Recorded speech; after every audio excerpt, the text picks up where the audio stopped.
Powered by Riverside.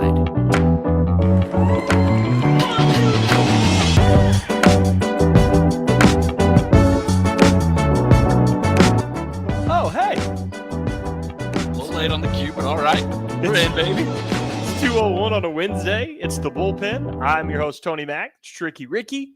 We're live at Toyota Field in Madison, where we are reduced to a bunch of sand out there because we're getting a new baseball field. Yep. Does not look like the field is ready for play right now. Let's give it take a little shot of that one. Well, look, see.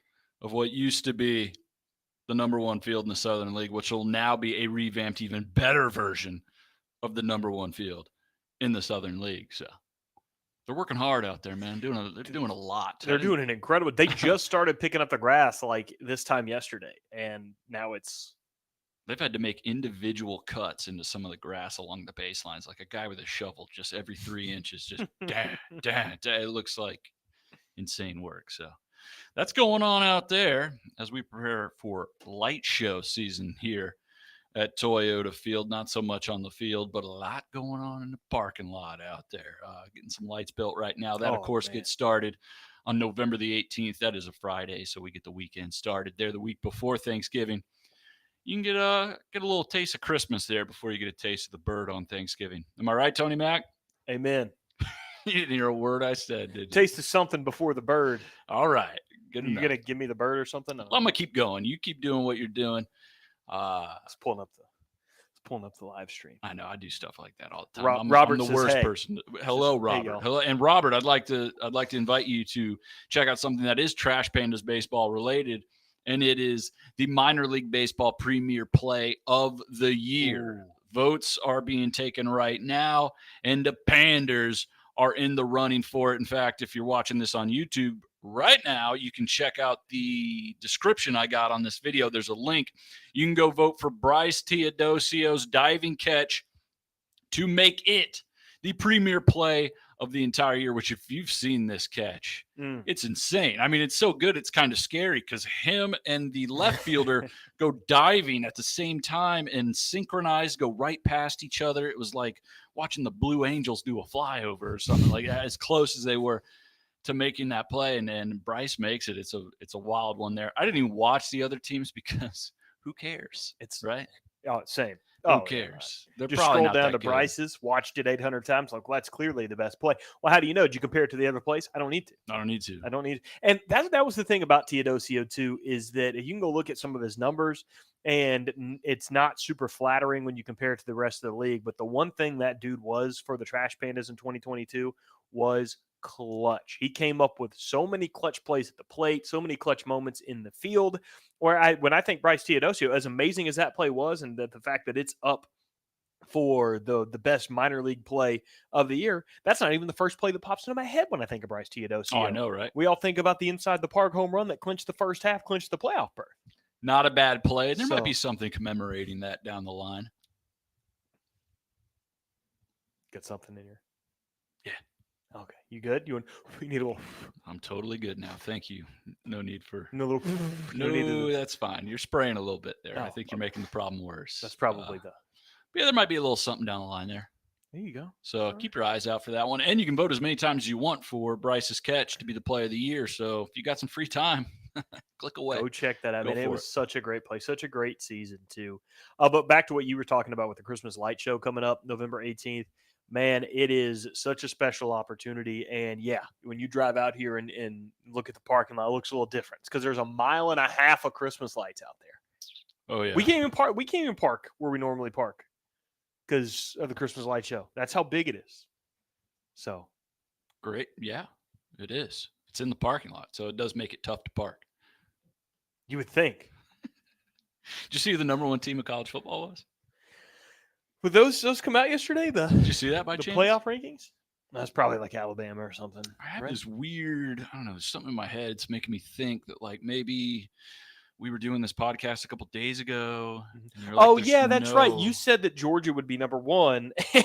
Like an idiot, you were wrong because they're number 3. That's weird you said that because all that stupid stuff you just said out loud is all the same stupid stuff you said out loud 2 days ago when you made those statements, not me. And I said that Tennessee was going to be number 1. That's wild, isn't it? Yeah. Thank you for that. Your pick looks a lot like this field. It looked good a few days ago, but right now, buddy, it ain't looking great. Yeah, but like that field, great. My pick has a ton of promise. All right. That's right. Well done. Fair. I still think Tennessee wins this weekend, so you still got a chance for redemption. You're doubling down. You're saying Georgia's going to win. We got a huge bet on it. A massive one, maybe the most lucrative bet I've ever made in my entire life, including any kind of stakes. The loser of our bet for the Tennessee-Georgia game is in charge of buying both of us a foot-long Danger Witch for Monday's show that we'll get to eat deliciously, and we'll eat with the wrapper on, and we'll eat while we're on camera, just like Russell Wilson and all the commercials, because everyone loves those. So, and we're working on the video aspect of the order. Yeah, I wanted a little extra element in there because ordering a sandwich and eating it, not real cool. But I think it should require a little extra spice to it. All right, agree. Maybe a little extra danger. And that's exactly what I want the loser to say is when you go to that counter and you're ordering these 2 Danger Witches, I want you to look that person in the eye working at Subway and say, can I get a little extra danger on that one, please? Straight face. Dead eyes, dude. Just, you mind if I get a little extra danger on there? A little danger, can I get some ranch? Yeah, that's good. Anything else? Yeah, can I get some extra? Can you put some more danger on there? You sprinkle a little more danger on there for me? And some sriracha mayo would be nice too. But if I can only pick one of the 2, I'd like some extra danger. That's it. And I want visual confirmation. I want this device out. I want things to be filmed when Tennessee does win this weekend. Yeah. And you're buying us sandwiches. So we made 2 different predictions on Monday. We predicted how the top 4 would turn out. I was completely wrong. I thought it would be Georgia, Tennessee, Ohio State, and Michigan. But Georgia, weirdly enough, who's the number 1 team in the AP poll, Tennessee and Ohio State were tied for number 2. Georgia's actually the first edition of the college football playoff rankings came in at number 3. And I would imagine it has a lot to do with their schedule. Tennessee, their win at LSU is starting to look a lot better because the playoff rankings have LSU in the top 10. However, Georgia still does have the one good win they're clinging to, and that was Oregon at the beginning of the year because Oregon is now in the college football playoff ranking top 10. They're number 9. But Tennessee has a few ranked wins. They also beat, Alabama. Who did? Tennessee did. Oh, yeah. So Tennessee's got 2 top 10 wins on their resume right now. However, the bet that we made was, again, I think Georgia will win. I'm pulling for Tennessee. I really want them to win. What is that? What is that? I'm pulling for Tennessee. I am. Why? Because you're picking Georgia. Are you a Tennessee fan now? I've always liked Josh Heupel. He played at Oklahoma. 13-2, baby. Boomer. I was about to say that, but sooner. Oh. God. But he played at Oklahoma. He coached at Oklahoma for a little bit. So I like Josh Heupel, and I've always been rooting for him at Tennessee. But I say I'm pulling for Tennessee in that game because when you start going out there and predicting Georgia's going to win, people assume you're pulling for Georgia to win. I'm not. That's how I just think it's going to shake out. I think Georgia can win this by double digits, and that's because I think that they're going to be able to score at will or score when they need to. I think it's going to be tougher on Tennessee to score. I know Georgia has Nolan Smith out for the game. Tennessee should have Cedric Tillman. Nolan Smith out for the season. Cedric Tillman should be back for the game. So I understand those things are shaking out. However, I think the rankings that I was wrong about yesterday kind of play into the prediction that I have on the field on Saturday. I think they help my prediction that Georgia's going to win because Georgia was the number 1 team in the country. Okay. And now they're number 3. Okay. And Tennessee, who is supposed to have this big chip on their shoulder, is the number one team in the country instead. They're not going to beat higher-ranked Georgia. They're going to Georgia. And people want to point out Georgia's schedule and how they struggled against Missouri. Struggled against Missouri on the road in a tough SEC environment. Tennessee's going to probably the toughest environment they will see this year. Toughest environment they will see this year. Did you just refer to Missouri as a tough SEC environment? Yeah, when you're Georgia and you go on the road, you're going to get their best environment. Part of their seating bowl is full of rocks. Technically, it's not a seating bowl. What? You got rocks. Part of the area that could be built for seats, where it is in every SEC school because they expand every 2 to 4 years, is filled with rocks. When you're the number one team in the country and you go on the road in the SEC, barring Vanderbilt, you're going to get their best environment. So they got in relation to what Missouri typically is. How's that? Let me put it that way. You're going to get their. Oh yeah, 37,000 crazy Missouri fans, and you're going to get a tough 300 rocks in the south end zone. You're going to get their best. Tennessee is going to Georgia, where Tennessee is now the number one team in the country. I don't care what the spread says. Georgia's looking at Tennessee as the number one. They're going to go upset the number one team in the country. That's what they're going for. That's what the fans are going to frame this as. This is probably the biggest game in that stadium for Georgia, being the number one and number 3 ranked team in a long, long time. I think that helps give Georgia a little extra that they needed. I think Georgia's going to win this football game. What I just listened to was a man who does not believe in his own pick. I do believe in this pick. Actively trying to convince himself that he's on the right path. I do believe in this pick. I do believe it. My point is that, Jordan, people are pointing out the Missouri game. Well, the Tennessee will beat Missouri, or Tennessee will beat Georgia because they struggled against Missouri. But look at why they struggled. Georgia went on the road. Where's Tennessee this weekend? They're on the road at Georgia. Being on the road matters. It's a big deal. I agree, but I'm just saying, being on the road at Missouri is a little different than being on the road at College Station or in Auburn. And that is my point. Death Valley. That is my point. If a team as good as Georgia can go and struggle somewhere like Missouri, then absolutely the number one team in the country, Tennessee, can go to a place like Georgia and struggle. Like I think they will. Georgia's good, but they have not faced a team like Tennessee yet. I think Tennessee has got the best offense in the country. I don't think they played Bo Nix. All right, they played Bo at the beginning of the year. You frazzled me. I'm short circuited right now. That one may have been. They just lost their captain of the defense for the year to a torn, was it Achilles or ACL? Whatever it is torn, and he's out for the year. He ain't coming back on a team that already lost a ton of people on defense. I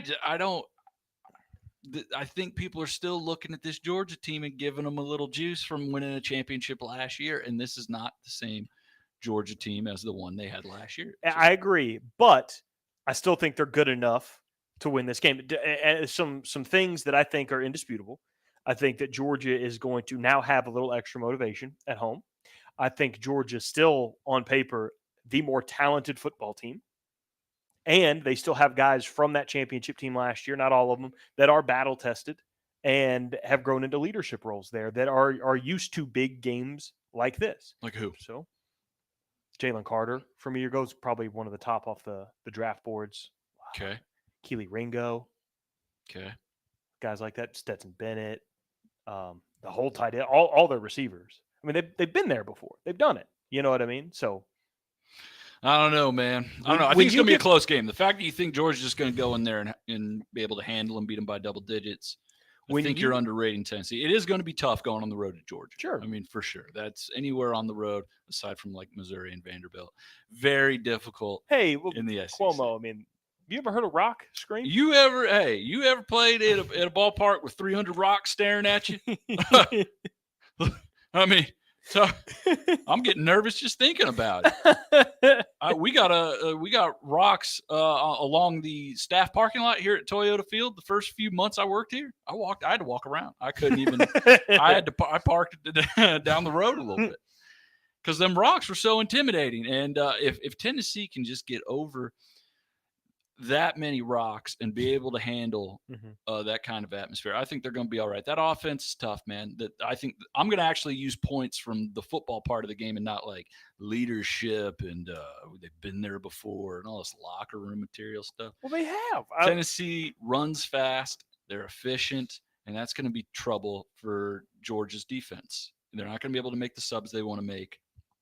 And plus, if they get out there quick and Tennessee makes a score and kills that crowd, it's going to hurt Georgia's momentum there for a while. All right, and that whole advantage is out the window.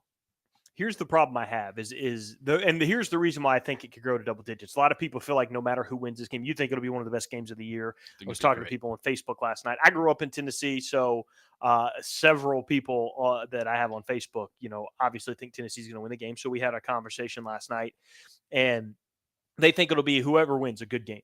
Either way, here's why I think that Georgia, if they win, could expand that to double digits. And it's because of how fast Tennessee is.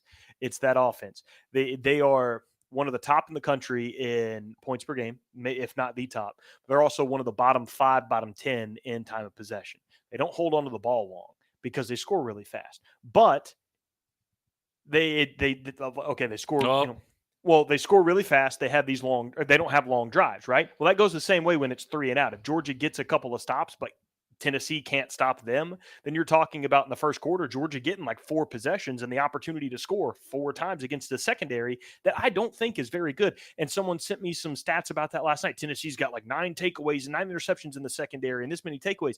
And that's great. But they also that defense allows 300 yards a game, which is bottom 4 in the SEC. They allow, they allow almost 400 yards a game. They allow 300 passing yards a game, which is bottom 2 in the SEC. Do you think the shrubbery around the football field will affect Tennessee? Look, have you ever seen Harry Potter? Huh? Have you seen the shrubs that scream? They can kill you if you hear those. All right? It's called a mandrake, pal. Look it up. All right? I won't. Screaming, you know what I mean? Yeah. You ever hear a bush scream at somebody? Read a book, pal. Get educated. I can't read. Well, I can read comments on YouTube, and you want to reply to this one right here? This is from Robert. He says Stetson Bennett will be a top 10 pick in the draft. Look, dude, if Will Levis is, then why the hell not? All right, I watched Will Levis against a bad Tennessee secondary throw 3 interceptions. Again, for reference, I saw Anthony Richardson, who I don't think has thrown for over 150 yards a game other than against Tennessee, threw for 450 yards against Tennessee. That is a defense where bad quarterbacks go to correct themselves. And Will Levis threw for 3 interceptions. So if Will Levis can still be ranked as a top 3 quarterback in this draft, why the hell not? Why not Stetson Bennett? I'll tell you why. Because he's not a top 10 pick. He's not a top 20 pick. He's not a top 30 pick. Mm-mm. He might not get picked. Is that a fair, you think? Yeah, I actually, right as it stands right now, I could see Stetson going in like the 5th, 6th round. Yeah, I could someone take a flyer on him just because he played a lot of winning football, but he's already 25. Maybe he gathered a couple extra late round picks in a trade or something. I think he's older than Joe Burrow right now. Oh, I think you're right. I'm not exaggerating. I think Joe Burrow, who is already into his 3rd season as an NFL starter, I think is 1 year younger than Stetson Bennett. So Stetson Bennett just turned on October 28th. He just had his 25th birthday. Dude, is he becoming a dentist? What is he doing over there, Jordan? Joe Burrow will turn 26 in December. So so they're both 25. Yeah, Joe's about a year older. Okay. And then Hendon Hooker is 25 as well, right? Yeah, I think Hendon Hooker's a little older as well, yeah. Yeah, the COVID year makes some of these guys 24. That hung an extra year a little interesting. Like, you remember when Brandon Whedon came out of Oklahoma State? He was 28 years old. The Browns, I think, took him in like the 1st round or early. I think he was the 1st rounder, yeah. And he didn't work out. And it's like you don't even have time to work around a guy who's 28 in his rookie year. I'm not that Stetson Bennett 25, but he's going to be 26 next year in his rookie year. He better be real good to have a 26-year-old rookie. Stetson Bennett is 9 months older than Lamar Jackson. Yeah. He's 9 months older than a guy who won the league MVP 2 years ago. So yeah. Some serious student athletes. Lamar Jackson is in his 5th NFL season. And Stetson Bennett, who is still playing college ball, is 9 months older than a guy who's in his 5th NFL season.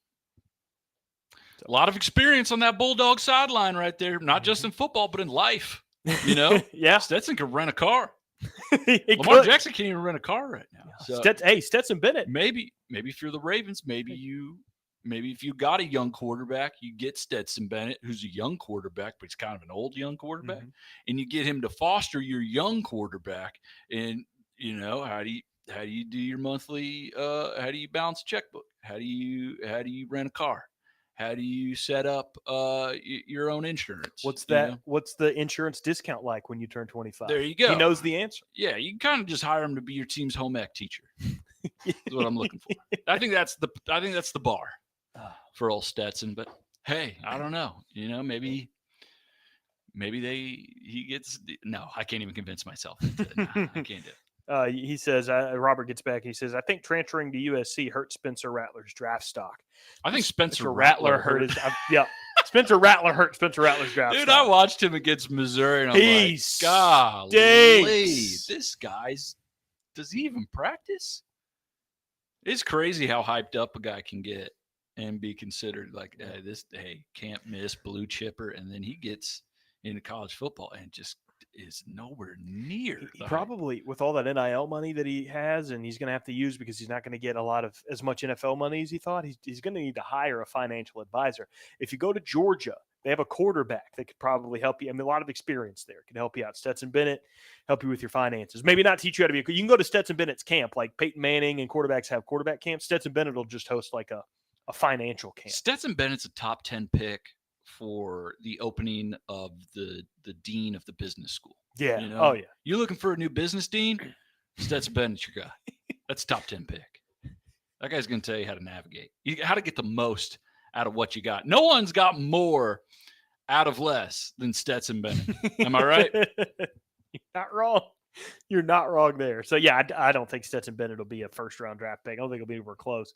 But I think he has helped his draft stock a little. Stetson Bennett was not going to play. He even knew that. He even mentioned when he was coming back that he wasn't going to get drafted high in the league. He did, yeah. He totally admitted to that. So he kind of said, let's face it, guys. Look at me. So, however, the way he's playing this year, and he has taken a bit of a step forward, he's not a Heisman. He shouldn't be a Heisman candidate or anything like that, but he is playing better than he did last year. They've been able to rely and lean on him a little more than they did last year at Georgia. That is helping his draft stock. It's not going to carry. It's not going to be Baker Mayfield, where all of a sudden his senior season he's the Heisman Trophy winner and a number 1 overall draft pick. Stetson Bennett is improving his draft stock to be in like the 5th round. So, yeah, I'm starting to think he'll get drafted in like the 6th round.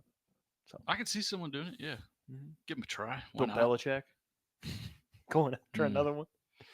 I mean, he's drafted a quarterback it seems like the last 5 years. They drafted Bailey Zappi. They drafted Mac Jones. They drafted Jarrett Stidham. Yeah, no, they don't need any more quarterbacks over there in New England. They've already got 2 dudes fighting for a job, and I don't think either of them are playing very well right now. So no. Stetson and the boys this Saturday playing for the Danger Witch. Whew. It's hot, baby. And how about Alabama and LSU getting a top 10 matchup? LSU, who are they paying? That's the big. What are they 18 in the poll, 16 in the AP coaches poll? That's the bigger one right there. Where did that come from? That's the biggest jump. Is LSU getting in there? The biggest surprise to me, getting into the top 10, and that helps out more than anybody. It helps out Alabama. Alabama wins that game, they get a top 10 win. As of right now, currently, before that game, it helps Tennessee's playoff resume because Tennessee, who's currently the number 1 team in the country, has a win over the current ranked 6th team and the current ranked 10 team in the country. Tennessee has 2 top 10 wins. LSU being ranked in the top 10 helps out their opponents more than it helps them out right now. It does help them out a little because if they run the table, then they're in the SEC championship game. And they could potentially have a rematch with Tennessee. And then they could be looking at what best case scenario for LSU, as weird as this is to say, with 2 losses, only one of them being in the SEC, LSU still has everything they want to accomplish in front of them. And they're playing better. I mean, that team you watched week 1 against Florida State is a different LSU team because that team looked awful. By a lot. Looked awful. That team looked like they were going to get beat around all year. The team now, though, 25-point win over Ole Miss at home last week while they were ranked 11. It's really the only thing LSU's done this year. I mean, they got a win against Florida, but Florida, what are they? We're still not sure. Other than that, they got smoked by Tennessee. So it'll be interesting. It's a night game in Death Valley. Like I said, Alabama's bad with noise. It's going to be very loud. They're going to get LSU's best game.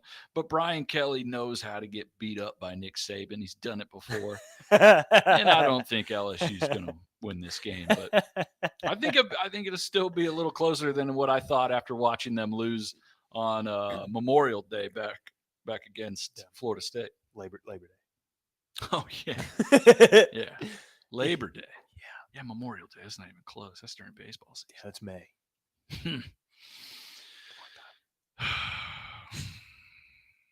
I'm not perfect, Tony Mack. That's okay. I might not pick my holidays right, but I'm feeling good about football this week. We'll see how it goes. So with Alabama playing LSU, as you mentioned, they've gotten better, but I still don't think LSU's gotten better to the point where they can beat Alabama yet. However, I do think that they've gotten better to the point where that will be a good football game with the environment around them. I really do think that we'll have a game where Alabama will probably seal it late with some kind of defensive play, some kind of big play on either side of the ball will go Alabama's way, and that will seal the game. But LSU may not look great during this game, but they're going to be pesky enough to be in it. You know what I mean?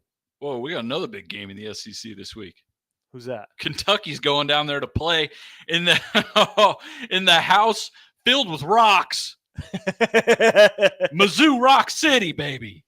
Hey, look. Whoa, you got it. Whoa, hey. 62,000 screaming Tiger fans and 300 rocks. So hey, I think 62 might be lofty, but yeah. I mean, Kentucky coming off a loss against Tennessee where they get embarrassed. They got smoked in that game. Now they got to go down to the Pebble Patch over there in Missouri. Upset alert. I don't know. What's the spread like? Hey, Kentucky's only a 1.5 point favorite. That's it. Maybe you're onto something. Maybe I'm wrong. Just saying, man. You ever try to play football when there are rocks painted orange or painted yellow and black at the same time? Come on, dude. What are we doing? Maybe I need to have a danger witch. Maybe I need the excitement in my life. I don't know. Grow up. Been too scared, I guess. Like I said, those rocks out in front of the staff parking lot. Chills, brother. Chills. Auburn's still trying to figure out what they're going to do with their head coaching situation. They fired almost all their coordinators too, like pretty much anybody that was tied to Harsin before. The interim head coach, Carnell the Cadillac Williams. Where'd that come from? They went full Wisconsin and pulled out a figurehead. They went, where's our Barry Alvarez? Where's our Bob Stoops? There he is. Cadillac. It's surprising to me because while he was a great player at Auburn, we really don't know much about him as a coach. He was already on the staff as a coach, right? Yeah, he's been the running backs coach there, I believe. The running backs coach. I didn't even know. Mm-hmm. Oh, they didn't just pluck him out. I thought they did. I thought they were like, look, things are looking bad from a PR perspective. What do people like? They like when we won games. When did we win? Hey, someone get Cadillac on the phone. Cam Newton wasn't available, so we went and found Cadillac. Cam still thinks he's got a shot with the Patriots this year. Somebody get Cadillac on the phone. Ronnie Brown already told us to go where to go. So yeah, did he? No, Ronnie Brown got a bad relationship with the school. No. No. Oh, okay. It was a joke. But yeah, Cadillac's been on the staff, so that's why they went that route. They should have hired Bo Nix's dad. That guy that played Auburn they always talk about. I think he's got property in Oregon now. So. Yeah, no, he's probably not. Did you know he played at Auburn? I had forgot because you don't hear about it anymore. I think his son doesn't play at Auburn. I think they still bring it up during Oregon games. The Bo Nix's dad played at Auburn and the Pat Mahomes' dad played baseball have finally gone away. But man, those were tough years. And then they had also in 2019 in between those, they had they were always for whatever reason finding a reason to show Joe Burrow's dad at LSU games. For sure. And he would just face be all red, looked like he'd been drinking bourbon all day. Throw up the L. What? All over so. Which I didn't think that was an LSU thing. But it is. I think Louisville do it all the time. But yeah, when did that happen? 2 years ago? Yeah, 3, something like that. 2019. But yeah, man, I think Aflac called ESPN and all the stations said, "Look, if you do another Aflac trivia question and the answer is Bo Nix's dad, we're pulling our money. You're not getting another check from us. The duck, no quacks. We're pulling the duck sound effect. You're not. You're not letting them walk across the screen anymore. All right, dude." Do some research. I like the Affleck trivia questions better than I like Bears questions. Oh, the guy from Game Day or whatever? Bear Fleek. Yeah, dude, because Affleck will give you some tough ones, right? But most of the time it's like related to like a coach or a player that's currently playing in that game. But Bear Felica will have a question whose answer is always like the quarterback for Northwestern State from 1966. Oh, his are insane, yeah. The hell's going to know that? Can we find a happy medium on the Affleck trivia question here? You know who kind of looks like Bear is Aaron over there. Have you ever thought he kind of looks like Bear? You want to call him Bear Cub and like start featuring him on the show? I will never, ever be able to unsee He looks a lot like he Bear, looks doesn't he? So Knock much on the window. like Let's see if we can get him in here to make a pick. Let's see. Let's have him do. Hey, Aaron. Hey. Yeah, no, I think he's on like a Zoom call. Is he listening to the? No, that's the new Taylor Swift album. I don't think that's a Zoom call. Oh, well, he's like talking to himself. Maybe he's singing the songs or something. It's possible. We'll get him in before the end of the show. Oh, Little Bear. God, dude, you're so right. Bear. He looks so much you ever like watch Bear that cartoon Felica. as a kid, Little Bear? Oh, yeah. How do you spell Bear Felica? How do you spell his last name? I don't know. Sound it out. Felica. Yeah, we got Mini Bear over there, man. Let's have him pick the Mizzou game every week. There any bears that live around rocks or any they prefer to live in rock? It looks, dude, spot on, ain't it? He's our bear. He's our little bear. See if you can get his attention. He'll totally come in here. He's kind of looking this way now. Dude, it's. I'll text him. He'll get in here eventually. All right, so. Oh my God! Come on, man, shake it off. We got to doing a show here. I got 100 pictures of Bear Felica now. Let it go, man. Let it go. 100 pictures of Bear Felica from College Game Day in your search history. That ain't doing nobody anything. All right, so you still got Auburn looking for a head football coach. The college football playoff rankings came out last night. Again, 4 SEC teams in the top 10. Tennessee at 1, Georgia at 3, Alabama at 6, LSU at 10. I'm trying to pull them back up while I'm talking. I hope those rankings were right. Yeah, they were. And then you have Ole Miss at 11. And then you've got that's it for the SEC in the playoff rankings. So you have 5 SEC teams in the top 25, 4 of which are in the top 10, all 5 in the top 11. So congratulations to them. Who do you think got screwed the most in the playoff rankings? Let me look at it real quick. Let's see. Probably TCU. They're undefeated, and they didn't even make the first top 6. Not a good sign of. And it's not like they have a terrible resume either. It's not like they have awful. But, like, what's the biggest game they could possibly have in front of them? Because if they're at 7 now as undefeated, with a win over. At Texas probably is the best one they have left. I don't know. Texas is ranked. Seeing them at 7 and knowing they got maybe a ranked, maybe a not ranked Texas to play, and then maybe a rematch against Kansas State. Mm-hmm. I don't know if they get the firepower there to punch into the 4 spot. And tough. You already know a couple of those spots are going to be taken. I mean, SEC champion, Big Ten champion. There's really only one spot. I cannot see a scenario where an undefeated Power 5 conference champion gets left out of the playoff. I just cannot see that. If there's. If you compare resumes, though, I mean, say a team like, say Clemson goes undefeated. They hold on to a spot in there. Say Ohio State beats Michigan. They hold on to a spot. SEC champion gets a spot. Say that champion is, say it's Tennessee. If it's Tennessee, then how was TCU left out? Who are they getting left out for? A 2-loss Bama? Say Alabama beats Tennessee in the SEC championship. Then Alabama and Tennessee both get it. Right, because that's the only scenario I could see, because if you're comparing resumes, like if Alabama makes the SEC championship game and they don't win, they can't be in the playoff over an undefeated TCU. I know they would have lost to the same team twice, but, I mean, TCU is an undefeated conference champion. It's time to give them a shot at it. But if Alabama wins, Tennessee's by far got the best non-conference championship resume, hands down. I think if Tennessee makes the SEC championship game undefeated, they're in the playoff without question, like Georgia was last year. TCU needs Tennessee to go undefeated. They need them to beat Georgia this week. They need them to win the SEC, because that'll effectively eliminate Georgia and Alabama, I would think. Mm-hmm. I don't know if Georgia still gets in there after losing to Tennessee at home, if there's an undefeated TCU. And if Clemson goes undefeated and wins the ACC, they already got the 4 spot right now, and it's not like the resume's great either, but they got a spot in there. They need either LSU or Ole Miss to beat Alabama. That could maybe open up a spot because Michigan or Ohio State, whoever loses that game, will probably be out. They're big. TCU fans are big LSU Ole Miss fans these next few And weeks. then who is it? Yeah, so and then if Alabama wins a championship, you got to think Tennessee would probably get a spot. I don't see a situation for TCU if it stays like it is right now, unless Tennessee beats Georgia and then beats the SEC West champion.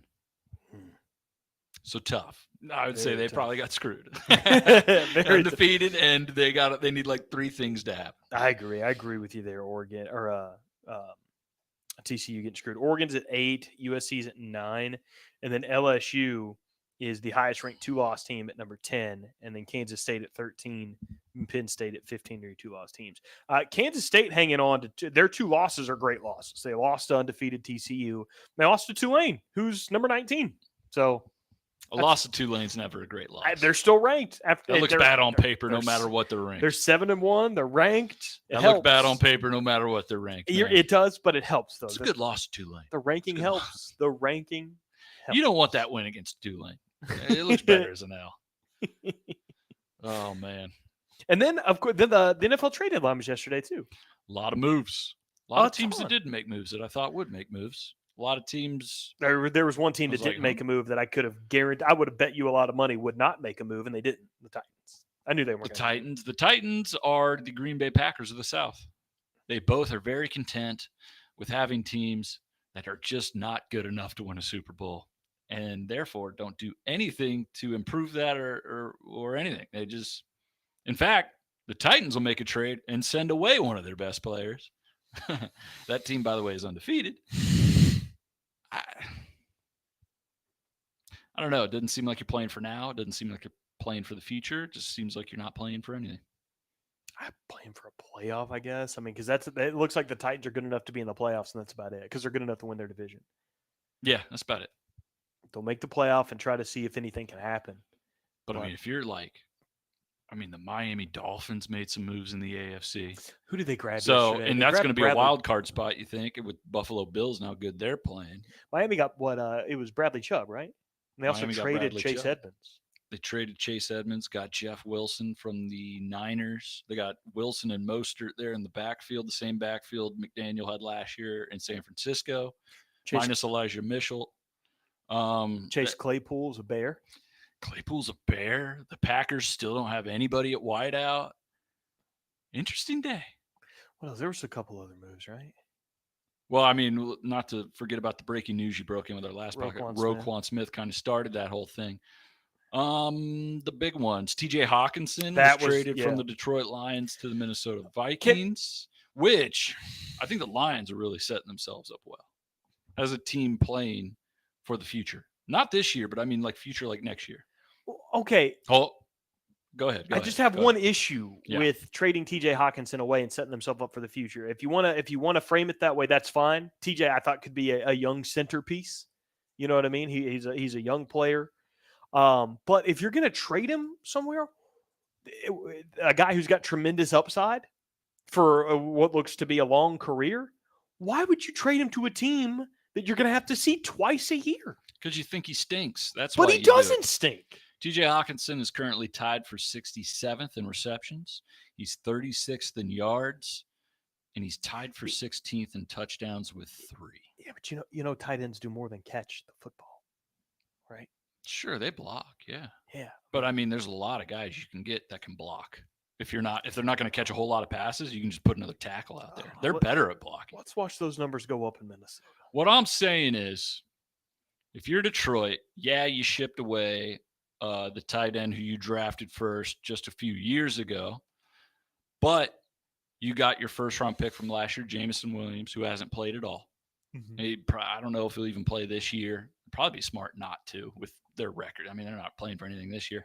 You're going to have Jameson Williams going next year to pair with Amon-Ra St. Brown. Solid receiving core right there. Oh yeah, Amon-Ra was great until he got hurt. Your record's not good, so you're going to have a good draft pick, whether it's 1, 2. You know, I don't know how you feel about Jared Goff, but Oh, we know who they're going after. You mentioned Jamison Williams. You know exactly who they're going after. That's been the trendy thing in the NFL, is to go get a stud weapon of yours, whether it be your quarterback or receiver, one of his college teammates. They have the receiving part already. They're going after Bryce Young. So they're going to have a shot to get Bryce Young. And I'm going to say this top receiver from the year before. They got Amon-Ra St. Brown. And now due to the TJ Hawkinson trade, they have 2 first-round picks next year and 2 second-round picks next year. You can build a lot right there with DeAndre Swift in the backfield. I mean, they got a lot of good parts. You know what? You're selling me on the Lions. And here's another reason why. I think that when you watch Bryce Young in college football, when I try to watch quarterbacks on really good teams that are going to go high in a draft, I try to see some things other than just their numbers, because when you're on a team that's always better than everybody else, you're going to have good numbers. So I try to watch and see, like, when they get in tough situations, how do they handle it? Do they do anything where they use their ability, their arm strength to get out of a situation, or is it, they hit the open receiver, the receiver had a bunch of yards after a catch? Bryce Young does those things. Bryce Young uses his knowledge, his abilities, anything to extend plays, to get Alabama out of jams, to put Alabama on his back and find ways to move the chains that ultimately lead to wins. I think Bryce can work in the NFL. I'm not going to guarantee it, but I think he can work in the NFL. A quarterback that I think that's going to go in the top 3, that's going to be a bust, C.J. Stroud. C.J. Stroud's a bust. Nothing about him jumps off the paper to me. Nothing. Don't like anything about C.J. Stroud when I think about the NFL. C.J. Stroud, certified bust. By the way, my certified bust for this year, if he was on a better team, he'd actually be doing he's pretty solid. But his numbers are a little suppressed because he's on a bad football team. But he's probably going to be good. So I'm probably going to be wrong about my certified bust for 2022. Who? Drake London. Yeah, he's all right. He's not bad. If the Falcons used him more, he'd probably be a lot better. Yeah.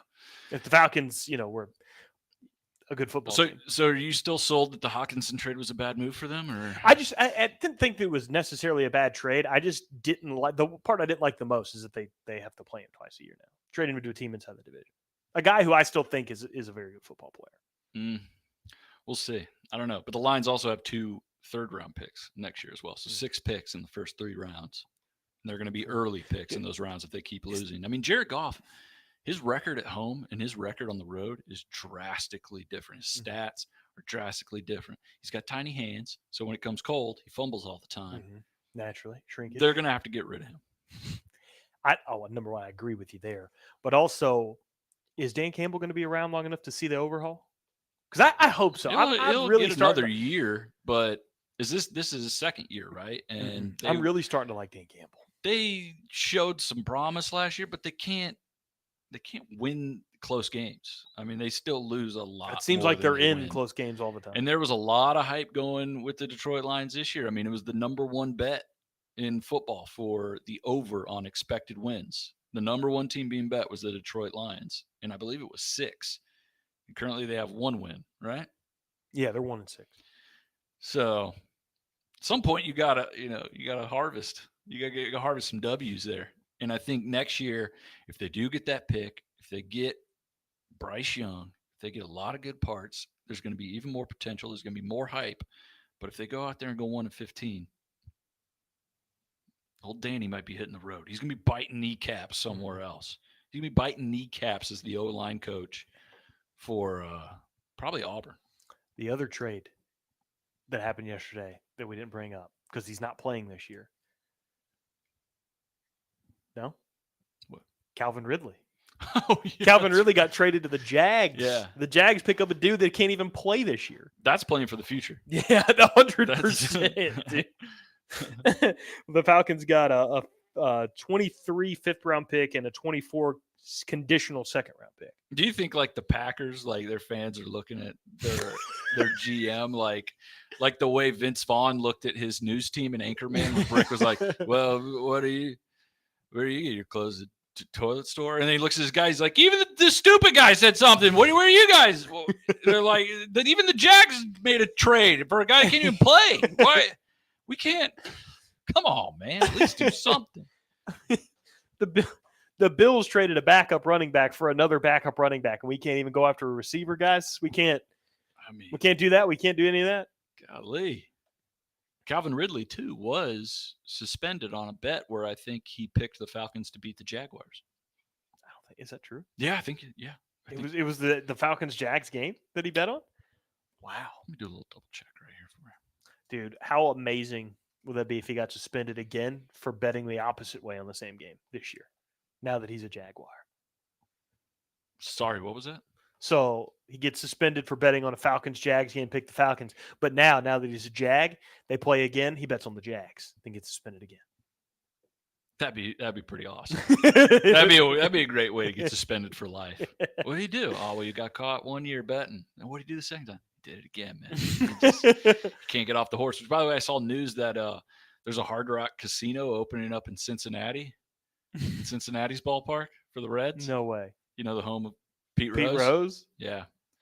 I did see that Pete Rose is going to make the first bet at the Hard Rock. I don't know if that's – there you go. Pete Rose will place the first legal sports bet at Hard Rock Casino, Cincinnati on January 1st, 2023. Rose, the MLB's all-time hits leader, is banned from baseball and the Hall of Fame for placing bets on games.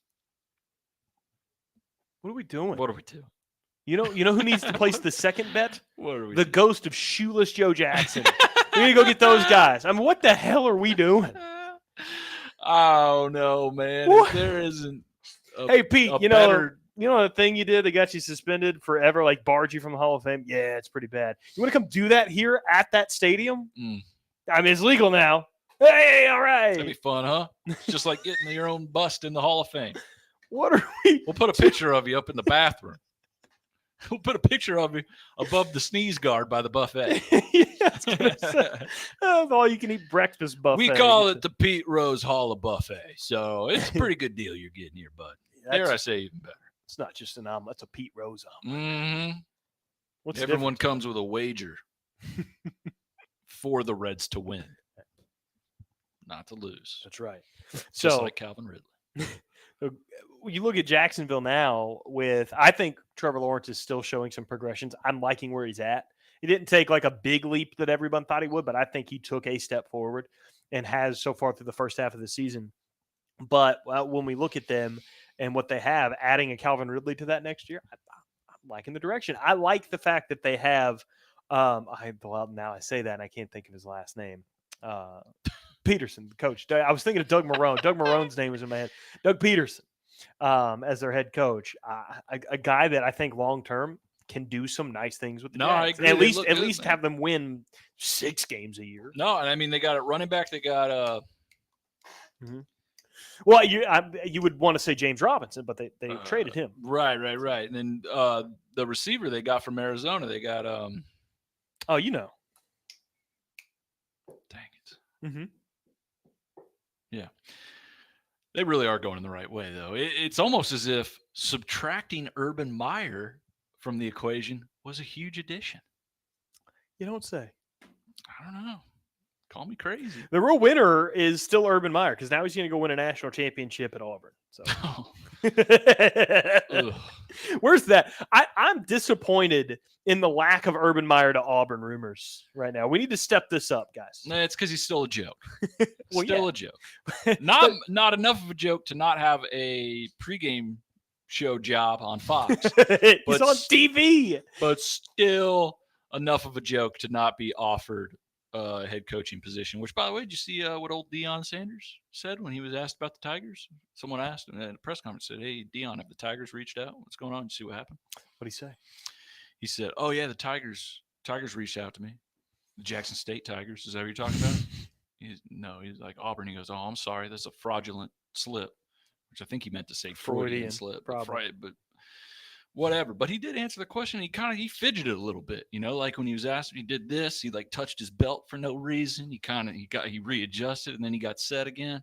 And then he made the mistake of saying fraudulent over Freudian. Deion's pretty cool under pressure most of the time. This is what I was talking about as to why I didn't think, though I had questions about him going to Auburn. I think when you get under the big pressure cooker of the media on a big stage like that, you're going to see a lot more of that Deion. That's not a good Deion. That's all I'm saying. Mike Leach is a coach in the SEC. Mm-hmm. Yeah, but he's regularly asked about what his favorite cartoons are. Right, but he is. And do you prefer cheddar jack Cheez-Its over the Parmesan ones? He's at a team with no expectations. The Mississippi State has no expectations. Auburn does. It's the guy to go to. Got to pull the trigger. Lane Kiffin was asked about it today too, by the way. Did you see that? Yeah, and I saw he said that guy would be amazing. Yeah, he said Lane Kiffin was asked if he had interest in the Auburn job, and he said, no, we don't really comment on those things. They happen every year. We're extremely happy here and have something special going. And then he went on to talk about Deion. They were asked about Deion as well, and he was like, yeah, it'd be great. You'd be good at the Power 5 level. And, he'd immediately flip a roster, I think is what he said. Whoever Auburn does hire, though, I saw a very crucial part of the statement that Brian Harsin released after he was fired. That I don't know if people are talking about this, but what he mentioned in that, he had that statement. It was like this little press release, and he wrote in there, let's see, he says, I truly believe Auburn has the potential to be a championship program once again. The resources, financial support, and fan base are in place. There are good people throughout this program and university. With complete alignment, the possibilities are endless. That's a very important sentence right there. A little jab. That's a very important sentence. It is, because obviously that will always cause dysfunction if everyone's not aligned, but also that lack of alignment, now that Brian Harsin isn't their head coach, could prevent Auburn from getting the right coach. You know what I mean? Like a Lane Kiffin, a Deion Sanders, a Hugh Freeze probably wouldn't be interested in coming to Auburn if that alignment that he mentioned isn't there. So that you're absolutely right. That is massive. Oh yeah, those boosters are going to have to pay a lot of money for people to get over that. It's going to cost them a few million, no doubt. And they're paying 2 coaches who are currently not coaching there. So are they still paying Chiswick? Oh wait, no, you're talking about Gus now. Sorry, we're on number 3 fired. Sorry. Well, if you count Tuberville before that, yeah.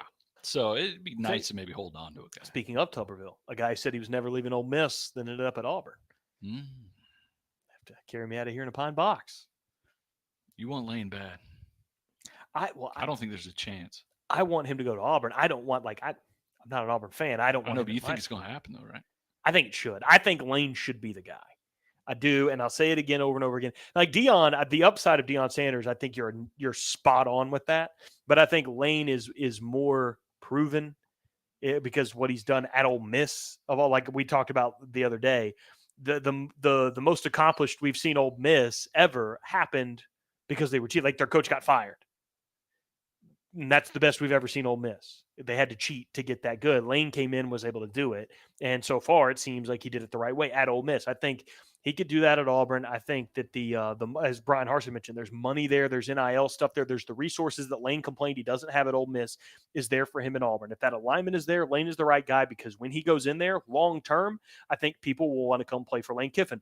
The 2 things that people are upset with Auburn with right now is the quarterback position and the lack of transfers this past year or quality transfers. Lane Kiffin fixes both of those things immediately. He had 17 transfers come into Ole Miss, and they're making big impacts, including something that I'm sure Auburn would want to keep or want to continue, and that's a good run game with Tank Bigsby and Jarquez Hunter. Lane Kiffin went out and Zach Evans. Got Zach Evans from TCU, I think, and brought him over, and he's been incredible at Ole Miss. So until he got hurt. But the run game's still been really good. So Lane fixes a lot of things immediately, and he's also good for the long term if that alignment's there. And I think he brings more of a guarantee rather than Deion's hopeful upside. But I think you are right with that upside. I think Deion Sanders, if it does hit, it hits big. Well, because the thing about will Auburn, attract those players. I've always had one big complaint about the school, and especially on game days, the environment, and everything. Where are the rocks? Why are there not more rocks in the stadium? They have bushes. You ever hear a screaming bush? No. Watch a Harry Potter movie, nerd. I'm not going to watch Harry Potter. Watch just the second one. And don't call me a nerd for not watching Harry Potter. Loser. Okay. Read a book, dude. They're books. You can read about it. I'm not going to read books. All right. I'm not going to read books. What's up, Austin? In the chat right there on YouTube. How you doing? How are you, buddy? What's going on, man? From Decatur. Are you familiar with bushes that talk or whatever? I'm familiar with rocks that talk. How's y'all's day going on a hump day? Pretty good. I am, for the first time in a while, probably the first time this football season, because the Alabama-Tennessee game happened on the UNA game we were working. This is probably the first college football day this year that I cannot wait to wake up on Saturday morning for. It's going to be a good one. I'm so excited. Do we have a good 11 o'clock game? Because Tennessee, Georgia's 2:30. Alabama, LSU is the 7 o'clock game. Do we have a good 11 a.m. game? Yeah. Kentucky, Mizzou. Is that 11 a.m.? Oh, yeah. The sun's going to be beaming off those rocks. Do you understand the glare that is going to be at Jeremy Macklin Stadium out there at Mizzou? Jeremy Macklin Stadium. Do you understand what Chase the field Daniel. that Chase Daniel built and the rocks that someone who worked at Missouri laid are going to do to that Kentucky Wildcat team? There's no telling, baby. And that's why in the SEC, it just means more. These 11 a.m. games stink. They're a stinker. They're a stinker. Hey, Tulsa plays Tulane. Ranked Tulane. I'm all about Mizzou, baby. But the SEC. What SEC games are going on at 11? Yeah, Kentucky, Hey, Missouri, Florida at Texas A&M. I mean, I'm not like great game wise, but it's always fun to watch Jimbo lose. It's fun to watch him lose. I'll agree on that one. So, all right, let's go Gators on that one. Yeah, for sure. That post-game press conference is going to be. Oh my gosh, if they go 3-6, because that would guarantee. I can't wait to hear the stupidity just ramble out of Jimbo's mouth. He's going to say so many things. Their max amount of games they can win right now before that game is 7. They can win 7 games this year. If Florida wins, the max amount of games A&M can win this year is 6. A lot of Texas A&M boosters calling Auburn boosters right now, going, "How'd you do it? What's the key? How do we do it? How do we?" But, yeah, a lot of good football. I mean, and something that's not football related is this video you showed me earlier. You want to check this thing out? Because we're getting close to the end of the show, and I really want to dive into this one. So I have no idea what's going on. I showed you this video, and I showed it to you hoping you would tell me what's going on in this video. We're going to wrap it up. Open Twitter. The first thing that popped up on Twitter looks like a Japanese promotion for a fight for a couple of Japanese guys, and it goes sideways really fast. ますけども、実際わかんないですけど。Oh! Oh my God! ドクターいらっしゃいますか？お医者さんいらっしゃいますか？ I have so many questions. So, for those of you listening on the podcast and not watching live, this is a man standing up with, the little glow sticks. He's wearing a lot of lights, isn't he? So this is mixed martial arts? Yeah. And he's covered in lights like he's going to a rave. And he's wearing like the glow stick rings around his neck. And he's talking mad garbage into the microphone, I would assume. Yeah, I have no idea what's being said. So if you do speak whatever language that is, I'm sorry for the language, maybe. I don't know. It's Japanese, I believe. It's Japanese. But he's talking mad garbage into the microphone, I assume. And then with his little lights around his neck. And then a guy gets up out of the crowd and picks up a chair and bolts straight for him. And I mean, he gets like a 20-meter. He gets a good head start, man. Cracks him right in the head with it. And dude's wearing like a white T-shirt and a zip-up jacket. Like, I don't know if that's the guy he's about to start fighting in, like, officially, or if that's just a... Nobody stepped in front of that chair. That guy, you had 3 full seconds, and he immediately grabs the chair and lets people know, I'm in a swinging position, and somebody's about to get this. And look, there's like 20 people sitting over there. Not one, but one guy moved out of the way. The rest of them are like, "Oh, what was he about to do? Yeah, we just saw something awesome. All right." Like a bad quarterback telegraphs a pass. This guy telegraphed his move right from picks it up, shoulder height, holding it by his head, taking off running, like leaning in with the other shoulder. Telegraphing like Nathan Peterman just entered the game in the third quarter, and he wasn't expecting to play. Cracks him right in the eye, bleeding. At this point, he gets up, eye bleeding. It's not a folding chair either. It's like one of them, like, oh yeah, I don't know, like one of them chairs you get from like a school or something. It's got the plastic seat and the plastic. It's got back. them lunchroom chairs. They're just like in a stack of 100. Wow, it's got the little metal legs. Oh, cracked him right in the head. And I have no idea if that's like guys they jaw back and forth during a promotion of a fight. You see it all the time. Is that the guy he's fighting? Or is that just a guy that was there and was like, I don't like what he's saying? I don't know. Oh, that's a good contact, though, man. Great contact, dude. He gets up, one lady screaming like that scream is supposed to help. This guy right here. But go back to the guy who picks up the chair. Doesn't help the guy got cracked in the head get up. Swing. I like the swing. You're not very good at this. What'd you say? Instantly, I'm gonna Watch the guy in the white shirt come across right here in a second. This guy right here. This guy?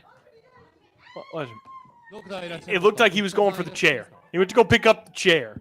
Instead left his boy hanging there. Instead of picking him up. That's the guy. That's the guy in charge of the room. He works at the facility. He goes, hey, look, man. I don't know what you guys got going on. It's my chair. Yeah, this is the venue's chair. We're gonna have to put that back. Chair and did nothing. Hey, I got our producer of the show from Phoenix who has a full-time job that he ignores during this one. It's a great time to call I told him I had a video for him today, and I was wanting to get his reaction. I doubt he had seen it. Hey, Kevin, did you see that video of that guy swinging that chair and hit that guy? Oh yeah, that was great. That was he didn't even run. It was like a brisk walk over there. Right, yeah. Like there was plenty of time for someone to step in there and not let that other man get whacked over the head with a chair. He scooted towards him, just like I'm coming. You better go. A quick shuffle of the feet. Yeah, that was I've never like the guy just sat there and took it too. And then he got up, eye bleeding, and he was still like my favorite part's the guy that picked up the chairs. Like, yeah, hey guys, you break that up. We got a bank, we got a wedding coming in. We got to set these up. I need that chair. And if I'm a fan of this fight league, I'm having a hard time thinking that guy's going to win a fight when he just got into a fight and then didn't even start a fight. Didn't even make an attempt to get out of the way. Neither of those guys looked very convincing to me. The lights from his necklace are so blinding. It like I don't know. Did you not see the guy till he was right here? Oh, what's that? What's that? Yeah, so I just got word that he got cracked in the head. He's got to back out of the fight due to a back and an ankle injury. So yeah, they're going to 2 this one for sure. I said it's fine. He's bleeding from the face. Nah, spinal injuries do that to you. I don't know if you know that. Lacerated kidney, crazy. Yeah. Not a great way to sell the fight. That guy wasn't the guy he's fighting in this. I hope that was just a passionate fan of the guy he's fighting. We need to find the translation of what was said because right when you get started, you can kind of. Hey, your mother. What'd you say? I like to think he looked at him right before he picked up the chair and he goes, "What are you gonna do? Hit me with a chair?" Yeah, right. I love how calm he is. Only thing that would have been better would have been had he had to yank someone out of the chair to pick up the chair. That's the only thing that would have made this better. Oh man, I saw Stone Cold Steve Austin do that once back in '98, where it was just as effective. Is it a first blood match? Are they fighting? You know? Dude, I still don't know what's happening in this. I barely found out who that's like the Asakura brothers or something like that. I don't know. Oh, they're brothers? Well, no, Asakura Bros was like the promotion or something. It was just the translation on the Twitter video. Here, I'll go find it again. Fine. While you're finding that, I'm going to play it one more time. What? Yo! He kind of Euro stepped it too. Did you see that? Whoa. He did. A little fancy footwork. This guy's just calm the whole time. He's bleeding out of his face. One guy's just like, oh, great. Starving. You're trying to get lunch. I love it. Good find. Yeah, Great getting find. married in 30 minutes. We got to clean the blood up. we got another function. We got to wrap this up. All right. Well, hey, Kevin, thanks for joining us, man. I'm glad you guys. You could take that in today. According to Bruno Masami on Twitter, he says this happened today in press conference of Asakura Bros promotion breaking down. Yes, it happened in Japan, not in Russia. I don't know what that means. Well, but that's literally all of the information I have on this. Well, they're not going to sell many pay-per-views this way because you got 2 guys that are pretty interested in watching the fight, and now I'm starting to think this wasn't even a fight promotion. I think this was an announcement. Yeah, like hey, we're public speaking event. The company's getting a new logo, and that guy went, "What? I made the old logo."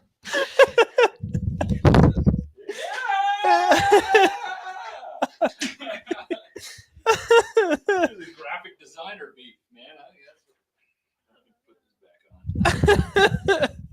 What do you mean the company's changing our 401k up? Yeah, we need some links, man. These people got to market a little better. All right. Well, there you go. We had to. I don't think we could have ended it any better than that. Can we get Bear in here, or is he? We've got to get him. We've got to share with everybody how much like Bear Felica he looks like. Making picks every week. Strictly for Missouri games. That's it. Bring him in here just for the Missouri game. Little Bear. All right, that's going to do it for the bullpen. Again, I'm Tony Mack. That's Tricky Ricky. We will be back on Friday to wrap this week up and get ready for a big week of college football. And, of course, let you know all the promotions we have going around here at Toyota Field. What'd you just say? Oh, God.